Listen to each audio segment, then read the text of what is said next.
Selamat datang di channel cerita pukul 00.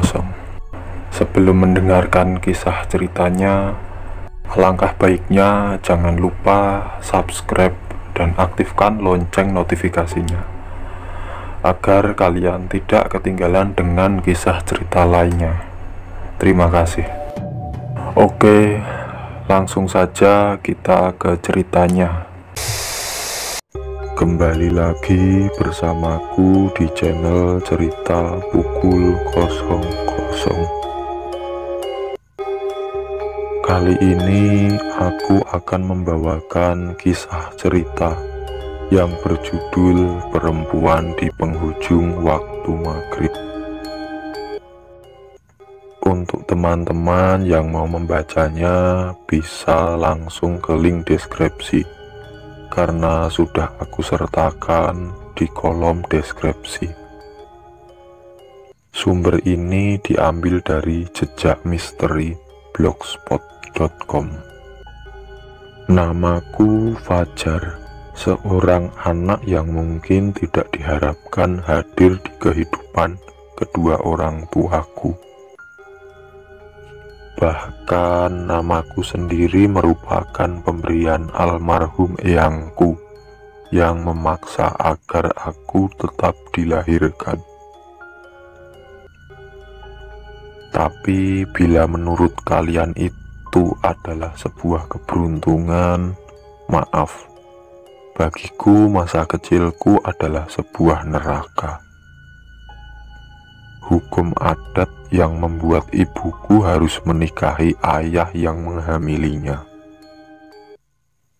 Mereka memang memiliki hubungan, tapi mereka sama sekali tidak berniat untuk ke jenjang yang lebih serius. Setelah kelahiranku, semua keadaan menjadi lebih parah. Aku yang tidak diharapkan hanya menjadi bulan-bulanan kekesalan mereka.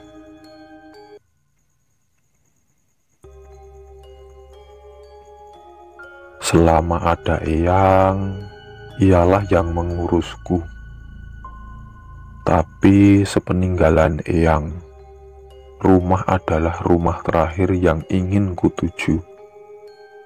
Aku tak pernah terlambat sekolah.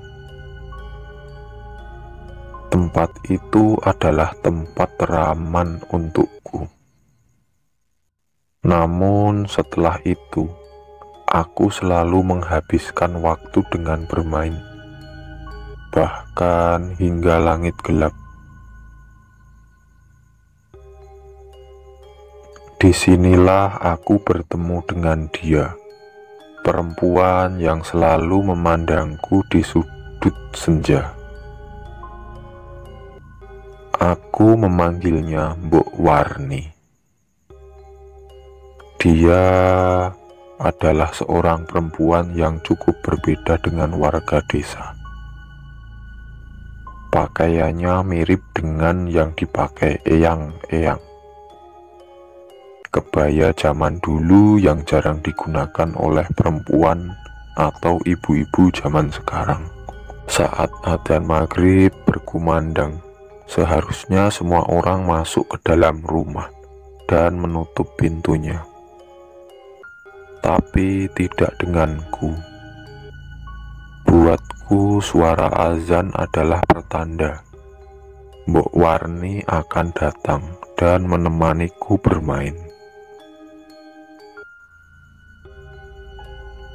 Kami sering bermain di berbagai tempat, tetapi Mbok Warni paling suka mengajakku bermain di dekat pohon bambu. Awalnya aku menganggap Mbok Warni hanya tetangga biasa yang senang dengan anak kecil, sampai suatu kejadian terjadi. Sore itu aku pulang ke rumah untuk berganti baju karena kehujanan. Tak lama kemudian bapak juga pulang. Namun aku mencium dengan jelas bau alkohol dari mulutnya. Ia meminta ibu membuatkan kopi, namun ibu marah karena bapak pulang dengan keadaan seperti itu. Sialnya, akulah yang menjadi pelampiasan atas reaksi ibu. Sebuah vas bunga melayang dari meja dan mendarat tepat di kepalaku. Aku hanya bisa menangis. Namun bukannya berhenti, bapak yang ternyata baru kalah judi melayangkan sebuah pukulan ke arahku hingga tubuhku membentur tembok. Awalnya ibu membelaku, namun saat pertengkaran semakin lama, ibu mulai menyudutkanku juga. Seharusnya Fajar memang gak pernah ada. Dia adalah dosa kamu, umpat ibu. Kalau bisa dijual, jual saja anak itu. Uangnya lebih berguna, balas bapak. Dua kalimat itu selalu kuingat sampai saat ini. Aku pun melarikan diri sebelum pukulan lain melayang ke arahku. Hingga waktu maghrib itu, tanpa diduga, Mbok Warni sudah menungguku tak jauh dari rumahku yang berada. Aku segera berlari ke arahnya dan menjauh dari rumah. Saat itu aku hanya menangis dan menangis di pangkuan Mbok Warni. Entah selama berapa lama, tapi langit sudah menjadi gelap. Sesekali aku mendengar suara orang memanggilku, tapi aku tidak mau peduli. Aku hanya ingin berada di sini untuk tenang di pangkuan Mbok Warni. Aku berada di sebuah tempat di dekat rumpun bambu. Samar-samar sesekali aku mendengar suara anak kecil berlarian di sekitarku. Namun aku tidak pernah bisa melihat sumber suara itu. Aku tenang berada di sini. Namun ketenanganku tiba-tiba terusik ketika terdengar suara panci wajan yang dipukul-pukul dengan memanggil-manggil namaku. Aku sempat berpikir untuk menghampiri suara itu, namun Mbok Warni menahanku. Setelah suara itu menghilang, ada suara lain yang mendekat. Kali ini adalah suara alunan-alunan doa. Disinilah aku merasakan keanehan. Tiba-tiba saja wajah Mbok Warni terlihat gelisah. Sekali wajahnya terlihat menyeramkan. Itu Fajar. Fajar di sana, teriak seseorang.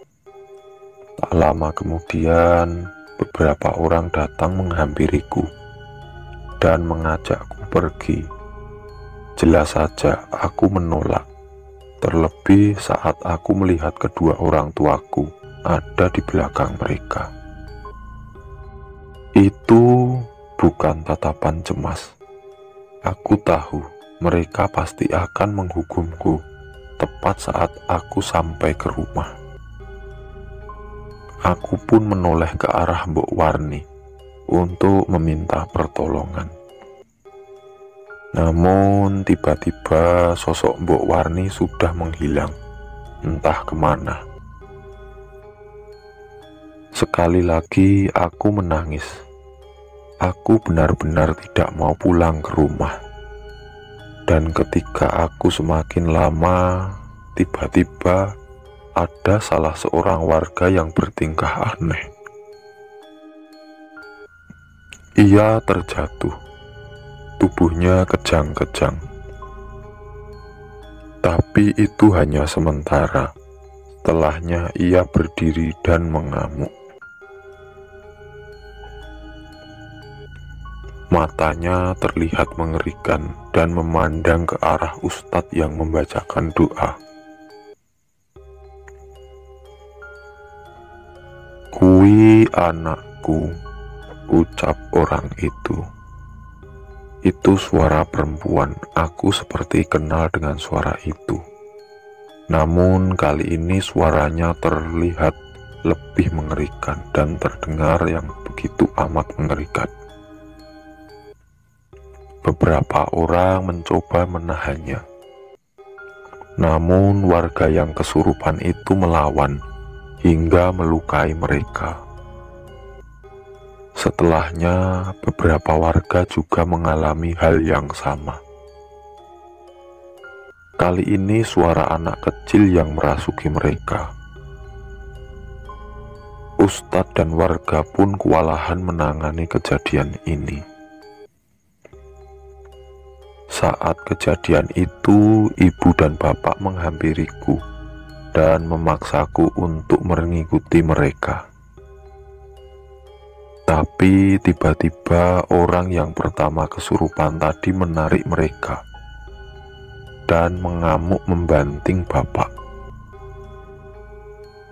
Sore menjelang malam itu benar-benar menjadi malam paling mencekam di desa selama ini. Usaha apapun yang dilakukan oleh ustadz dan warga masih sadar tidak berubah banyak.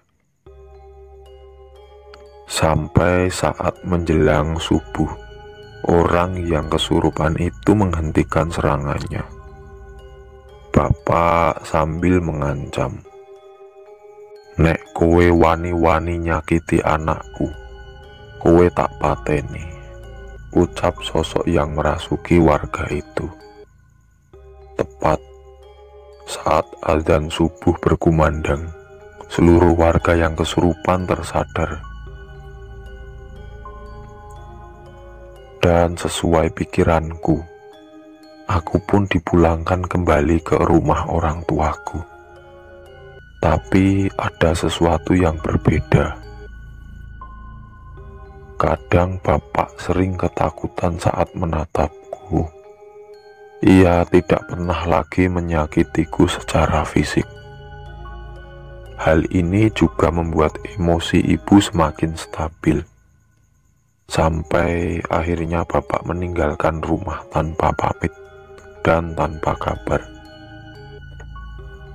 Yang kami tahu, beberapa hari setelah kepergiannya, seseorang datang ke rumah untuk menagih hutang judi padanya. Kepergian bapak tidak membuat ibu dan aku sedih. Justru saat itulah ibu mulai bisa hidup mandiri dengan menitipkan dagangan di pasar dan menghidupiku. Dan belakangan baru ku ketahui, ternyata saat aku ditemukan, aku sudah menghilang selama 3 hari. Padahal aku hanya merasa beberapa jam saja. Dan menurut Pak Ustadz yang menemukanku, ia mengetahui siapa sosok Mbok Warni yang sering menemuiku hingga saat itu. Ya, Mbok Warni adalah sosok yang sering disebut warga dengan nama Wewe Gombel.